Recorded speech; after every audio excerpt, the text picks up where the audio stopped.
El pueblo de Guatemala, espontáneamente y cada vez con voz más fuerte, está diciéndole a los politiqueros, a los funcionarios corruptos y a toda la mafia enquistada en el gobierno que está ya harta del abuso, de la prepotencia, de la corrupción. La renuncia de Roxana Valdetti fue solamente un primer paso, una victoria muy significativa, pero la lucha debe continuar hasta que todos los funcionarios corruptos estén a disposición de los tribunales, sus bienes confiscados y devueltos hasta el último centavo al pueblo, su legítimo propietario. El sistema político electoral de Guatemala está fallido. Las próximas elecciones no ofrecen nada diferente. Todo y todos son más de lo mismo. Debemos rechazar a los políticos camaleones que sin ninguna vergüenza cambian de colores constantemente. La organización cívica debe fortalecerse porque es el único camino real para salir de la crisis y hacer un cambio que queremos. Trabajemos en ello con mucha fuerza y con mucha fe. El cambio es posible. Devolvamos Guatemala a sus ciudadanos. Muy buena noche. Bienvenido de nuevo a su programa Acción Positiva. Hoy tengo el gusto de dar la bienvenida a la señora Cookie de Aguilar y a Sally Aguilar, quienes son miembros del Consejo Directivo de la agrupación Madres Angustiadas. Esta agrupación, que tiene una trayectoria y un reconocimiento muy grande por parte de la sociedad de Guatemala, está hoy llegando a un 20 aniversario y consideramos que es un ejemplo de una organización que ha puesto dedicación por Guatemala, que lo ha hecho dentro de valores altos, éticos, morales y sobre todo también ciudadanos. Así que para mí es un verdadero gusto darles la bienvenida esta noche acá, Cookie. Bienvenida Sally, qué gusto tenerlas en Acción Positiva. Pues muchísimas gracias, doctor. Sobre todo le agradecemos habernos concedido este espacio y aparte por ser nuestro 20º aniversario, ¿verdad? Nos sentimos verdaderamente halagadas y un honor estar aquí con usted, así es que muchísimas gracias. Bueno, pues bienvenida, Sally. Para mí lo mismo, Francis, la verdad es que es un honor estar contigo. Ya tú tienes 8 años de tu programa, que también te da una muestra de que has permanecido en nuestra sociedad, una sociedad muy complicada, y también te felicitamos por esos 8 años. Muchísimas gracias. Pues obviamente, como muy bien lo dicen, una sociedad muy complicada y que requiere de mucho valor para participar y para hacer muchas cosas. Y señalo esto del valor porque ustedes como agrupación tuvieron, para empezar, la valentía de agruparse, ¿no? Porque desafortunadamente muchos caemos en el señalamiento, caemos en el lamento, pero nos cuesta tomar acción, nos cuesta, a ver, hagamos algo realmente. Cookie, ¿nos cuenta usted un poquito de la historia de la génesis de Madres Angustiadas y luego motivos, etcétera? Con mucho gusto, doctor. Pues si nos remontamos al año 1995, un grupo de amigas que realmente se juntaban socialmente, ¿verdad?, a tomar un cafecito, a platicar, pues por iniciativa de la señora Michelle Castillo de Leal, un día se le ocurrió que en lugar de estarse juntando y estar solo haciendo, ¿verdad?, conjeturas y diciendo las cosas están mal, dijeron, ¿por qué no, en lugar de estar hablando tanto, hacemos algo y formamos un grupo para tratar de mejorar la situación, ¿verdad? Porque eran aquellos años en que había una violencia, pues tengo que decir que no ha mejorado mucho, pero en aquellos años se dio muchísimo el secuestro, ¿verdad, doctor? Entonces, realmente vivíamos angustiadas, como nuestro nombre lo dice, ¿verdad? Porque salían nuestros hijos, que en aquella época eran patojos adolescentes y de parranda se iban, y realmente nos angustiaba saber si iban a regresar o no, ¿verdad?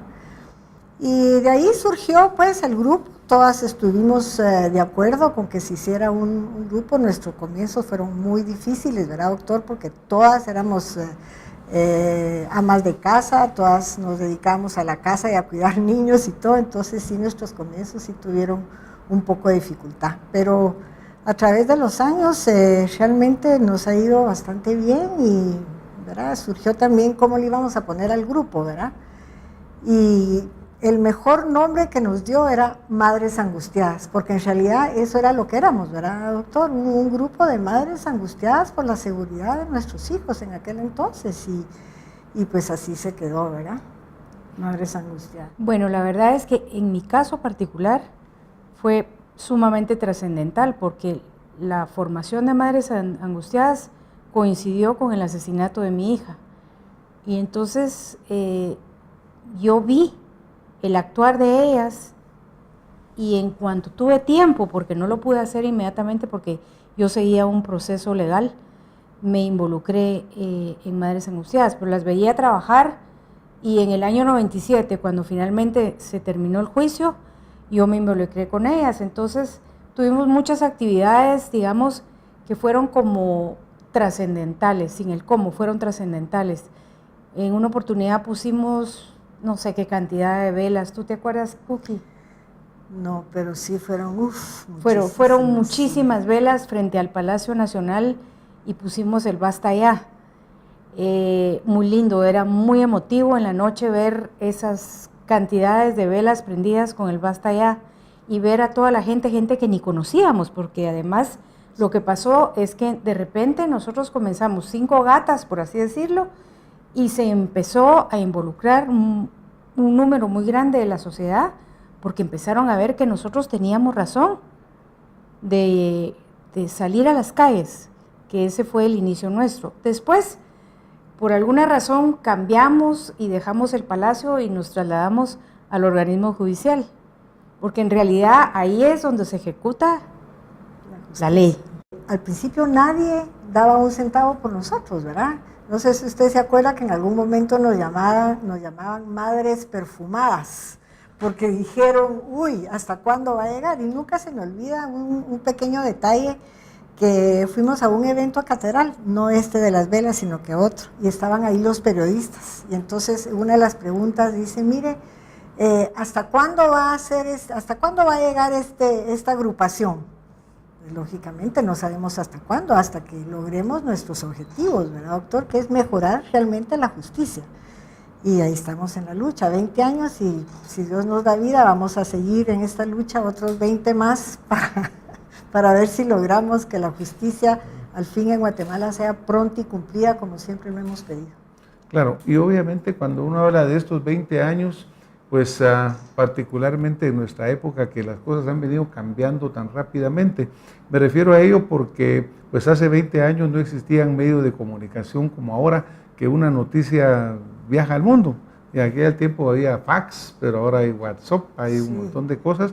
A lo que me refiero es a que obviamente un movimiento que ha persistido por 20 años se ha enfrentado a diferentes retos sociales, diferentes retos mediáticos. Entonces, el hecho de haber persistido, yo creo que es para felicitarlas, porque sí, alguien puede haber dicho, mire, empezaron, pues hay un sentimiento lógico, hay un dolor, hay un rechazo, pero ahí quedó, ya eso salió y no, pero siguen adelante.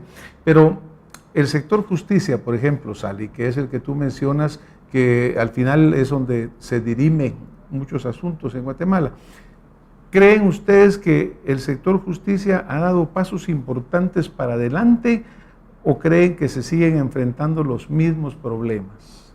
Qué difícil la respuesta. Una pregunta muy difícil también, pues porque la verdad es que quisiéramos creer que así es. Indudablemente, técnicamente han mejorado muchísimo, precisamente por las comunicaciones que existen hoy en día. Sin embargo, duele mucho cuando uno ha pasado por algo similar, ver la muerte de alguien, que es ser querido de alguien, y que esa muerte quede impune. Escuchaba el otro día a la señora fiscal, y hablando en temas de femicidio, dice que ha aumentado en relación al año anterior el número de muertes de mujeres. Entonces yo no me atrevería a decir que ha mejorado. Sí ha mejorado, porque técnicamente ha mejorado, pero el tema es que como la violencia no cesa, ese acumulamiento de expedientes en el organismo judicial debe ser terrible, debe ser muy difícil de manejar, pero no imposible. Entonces nosotros persistimos y exigimos, porque esa es la verdad, que nosotros tenemos el derecho de exigir que se cumpla la ley. Y es lo que nosotros hemos cantado durante muchos años, ¿verdad? Y naturalmente han habido casos exitosos, pero también hay muchos casos que se han quedado en un limbo.